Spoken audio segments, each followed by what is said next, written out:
আজকের এই ভিডিওতে আমরা ব্রেকিং আপডেট নিয়ে এসেছি রেমাল ঘূর্ণিঝড় নিয়ে।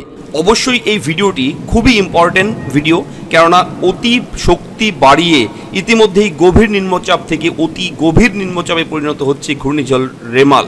আপনারা সকলেই জানেন, সোশ্যাল মিডিয়া জুড়ে ইতিমধ্যেই আবহাওয়া দপ্তর থেকেও কিন্তু এই বার্তা কিন্তু দিয়ে দিয়েছে। এবং ঘূর্ণিঝড় রেমাল নিয়ে আজকের এই ব্রেকিং আপডেট ভিডিওর মাধ্যমে আপনার সঙ্গে তুলে ধরতে চলেছি। মনোযোগ সহকারে ভিডিওটি শুনবেন। পশ্চিমবঙ্গ রাজ্য সহ কোথায় কোথায় কবে কখন কি রয়েছে ব্রেকিং আপডেট এই ভিডিওতে আপনি জানতে পারবেন। আবহাওয়া দপ্তরের তরফে সতর্কতা জারি করে বলা হয়েছে রেমালের সর্বোচ্চ গতিবেগ হতে পারে 130 কিলোমিটার। এর ফলে দীঘা সহ পশ্চিমবঙ্গের বিভিন্ন উপকূলবর্তী এলাকায় সমুদ্রের বাঁধ ভাঙার আশঙ্কাও রয়েছে। তবে সবচেয়ে বেশি ক্ষতির আশঙ্কা রয়েছে দক্ষিণ 24 পরগনার উপকূল এলাকায়। আবহাওয়া দপ্তর সূত্রে জানানো হয়েছে, রবিবার 26 মে মাঝরাতে সাগর আইল্যান্ড থেকে বাংলাদেশের খেপুপাড়া ও সাগর দ্বীপের মাঝে আছড়ে পড়বে ঘূর্ণিঝড় রেমাল। এই ঘূর্ণিঝড়ের ফলে দুর্যোগের আশঙ্কা সুন্দরবনের উপকূলবর্তী এলাকাগুলোতেও। এর মধ্যে দক্ষিণ 24 পরগনা জেলায় ক্ষতির আশঙ্কা সবচেয়ে কিন্তু বেশি রয়েছে। 100 থেকে 120 কিলোমিটার গতিবেগে ঝড় এবং প্রবল বৃষ্টির আশঙ্কা রয়েছে সেখানে। জলোচ্ছ্বাসের ফলে সমুদ্রের জল উপচে পড়ে বাঁধ ভেঙে যাওয়ার আশঙ্কা রয়েছে। উপকূলবর্তী এলাকায় আছড়ে পড়ার সময় এর সর্বোচ্চ গতিবেগ হতে পারে 130 কিলোমিটার প্রতি ঘন্টায়। শক্তিশালী এই ঘূর্ণিঝড়ের জেরে সব থেকে বেশি ক্ষতিগ্রস্ত হওয়ার সম্ভাবনা রয়েছে দক্ষিণ 24 পরগনা জেলায়।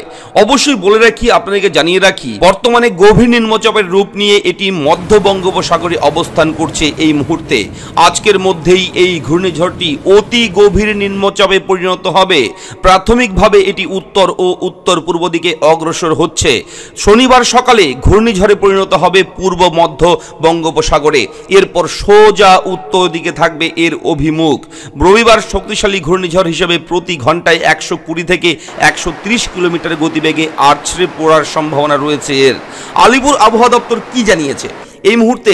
আলিপুর আবহাওয়া দপ্তরের ডিডিজিএম সোমনাথ দত্ত জানিয়েছেন, বাংলাদেশের খেপুপাড়া থেকে পশ্চিমবঙ্গের দক্ষিণ 24 পরগনার সাগর আইল্যান্ডের মাঝে রেমালের আছড়ে পড়ার প্রবল সম্ভাবনা রয়েছে। সুন্দরবন এলাকাতে এই ঘূর্ণিঝড় আছড়ে পড়তে পারে রবিবার মাঝরাতে। ঘূর্ণিঝড় রেমালের জেরে শনিবার থেকে শুরু হবে বৃষ্টি।